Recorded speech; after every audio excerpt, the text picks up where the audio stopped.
ഈശോയിൽ സ്നേഹം നിറഞ്ഞവരെ ഹല്ലേലൂയായിരുന്ന് അപ്പോസ്തല പ്രവർത്തനങ്ങൾ 1:9. ഇത് പറഞ്ഞു കഴിഞ്ഞപ്പോൾ അവർ നോക്കി നിൽക്കെ അവൻ ഉന്നതങ്ങളിലേക്ക് സംവഹിക്കപ്പെട്ടു. ഒരു മേഘം വന്ന് അവനെ അവരുടെ ദൃഷ്ടിയിൽ നിന്ന് മറച്ചു. When Jesus had finished speaking to his apostles, God took him up to heaven. The apostles watched Jesus while he went up. Then a cloud hid him, and they could not see him anymore. ഈശോയിൽ സ്നേഹം നിറഞ്ഞവരെ, എന്ത് പറഞ്ഞു കഴിഞ്ഞപ്പോഴാണ് ഇത് സംഭവിച്ചത്? ഈശോ എന്ത് പറഞ്ഞതാ? ഏതാണ് അവസാനമായിട്ട് ശിഷ്യന്മാരോട് പറഞ്ഞ സംസാരം? അല്ലെങ്കിൽ എന്ത് വാക്കുകളാണ് ഈശോ അവരോട് പറഞ്ഞത്? എന്ത് നിർദ്ദേശമാണ് അവരോട് പറഞ്ഞത് എന്ന് നമ്മൾ നോക്കുമ്പോൾ അപ്പോസ്തല പ്രവർത്തനം 1:8 ഈശോ പറഞ്ഞു തരികയാണ്, എന്നാൽ നിങ്ങൾ പരിശുദ്ധാത്മാവ് നിങ്ങളുടെ മേൽ വന്നു കഴിയുമ്പോൾ നിങ്ങൾ ശക്തി പ്രാപിക്കും. ജെറുസലേമിലും യൂദയ മുഴുവനിലും സമരിയായാലും ഭൂമിയുടെ അതിർത്തികൾ വരെയും നിങ്ങൾ എനിക്ക് സാക്ഷികളായിരിക്കുകയും ചെയ്യും. ഇത് പറഞ്ഞതിന് ശേഷമാണ് ഈശോ സ്വർഗത്തിലേക്ക് ആരോഹണം ചെയ്തത്. ഈശോയിൽ സ്നേഹം നിറഞ്ഞവരെ, ഈശോ പോകുന്നതിന് മുമ്പ് ശിഷ്യന്മാർക്ക് കൊടുത്തിരുന്ന ഒരു കാര്യം, പരിശുദ്ധാത്മാവ് നിങ്ങളുടെ മേൽ വരും, പരിശുദ്ധാത്മാവ് നിങ്ങളെ ശക്തി പ്രാപിപ്പിക്കും. പരിശുദ്ധാത്മാവ് ശക്തി പ്രാപിച്ചു കഴിയുമ്പോൾ ലോകം മുഴുവൻ, ജെറുസലേമിൻ്റെ ദേശങ്ങൾ മുഴുവൻ നിങ്ങൾ പോയി സുവിശേഷം പറയുവാനായിട്ടാണ് അവരെ ശക്തിപ്പെടുത്തിയത്. അതിന് പരിശുദ്ധാത്മാവ് വേണം. പരിശുദ്ധാത്മാവില്ലാതെ നമുക്കത് സാധ്യമാവുകയില്ല. ഈശോ ഇന്ന് നമ്മളോട് പറഞ്ഞു തരുന്ന ഈ ഒരു കാര്യങ്ങളെ നമ്മുടെ ഹൃദയത്തിലേക്ക് ഏറ്റെടുക്കുമ്പോൾ ഇനിയുള്ള പന്തക്കുസ്താ ദിനങ്ങൾ വരെ ഈ പരിശുദ്ധാത്മാവിൻ്റെ അഭിഷേകത്തിന് വേണ്ടി നമുക്ക് പ്രാർത്ഥിക്കാം.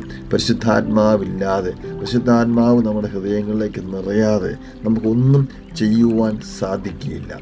ആത്മാവിനെ നമ്മുടെ ഹൃദയത്തിലേക്ക് നിറയണമെങ്കിൽ നമ്മൾ യേശുക്രിസ്തുവിൽ വിശ്വസിക്കണം. യേശുക്രിസ്തു തന്നിരിക്കുന്ന വചനങ്ങളെ പാലിക്കണം. ആ വചനങ്ങൾ അനുസരിച്ച് ജീവിക്കുവാൻ, അവനോട് ചേർന്ന് നിൽക്കുവാൻ, അവനോട് ഒട്ടി നിൽക്കുവാൻ ശ്രമിക്കുമ്പോഴാണ് ആത്മാവ് നമ്മളിൽ പ്രവർത്തിക്കാൻ തുടങ്ങുക.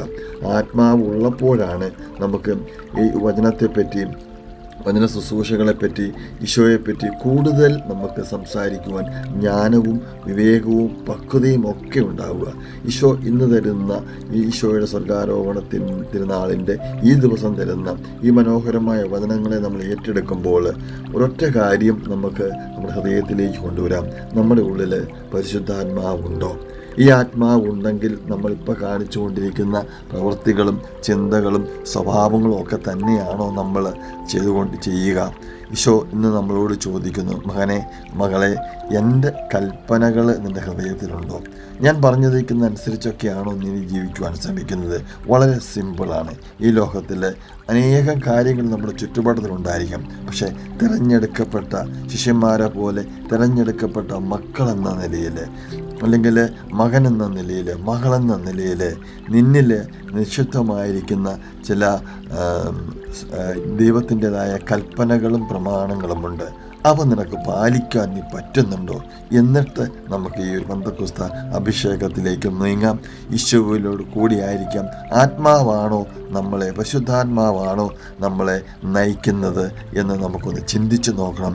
ആത്മാവിൻ്റെ ഇഷ്ടപ്പെട്ട സ്വഭാവ രീതികളൊക്കെ തന്നെയാണ് നമ്മളിൽ ഉള്ളത് എന്നും കൂടി നമുക്കൊന്ന് ആലോചിച്ച് നോക്കണം. അതിനുവേണ്ടി, പരിശുദ്ധാത്മാവിൻ്റെ അഭിഷേകത്തിന് വേണ്ടി നമുക്ക് കർത്താവിനോട് പ്രാർത്ഥിക്കാം. ഇനി എവിടെയെങ്കിലും കുറവുകളുണ്ടെങ്കിൽ അവയോർത്ത് അനുദപിക്കാം, പശ്ചാത്തപിക്കാം. ദൈവം നമ്മളെല്ലാവരും അനുഗ്രഹിക്കട്ടെ. ഒരിക്കൽ കൂടി സ്വർഗാരോഹണ തിരുനാളിൻ്റെ എല്ലാ ആശംസകളും എല്ലാവർക്കും നേർന്നും പരിശുദ്ധാത്മാവിന് വേണ്ടി ദാഹത്തോടെ ഇരിക്കാം. ഈ ആത്മാവ് വന്നു കഴിയുമ്പോൾ നമ്മളെ ശക്തിപ്പെടുത്തുന്ന ഒരു സ്വഭാവമുണ്ട്. ദൈവത്തിൻ്റെ സുവിശേഷം പ്രവചിക്കുവാനും സംസാരിക്കുവാനും അതനുസരിച്ച് ജീവിക്കുവാനും ദൈവഹിതപ്രകാരം നമ്മുടെ കുടുംബത്തെ നയിക്കുവാനും നമ്മളെ ദൈവം പ്രാപ്തരാക്കട്ടെ. ആമേൻ.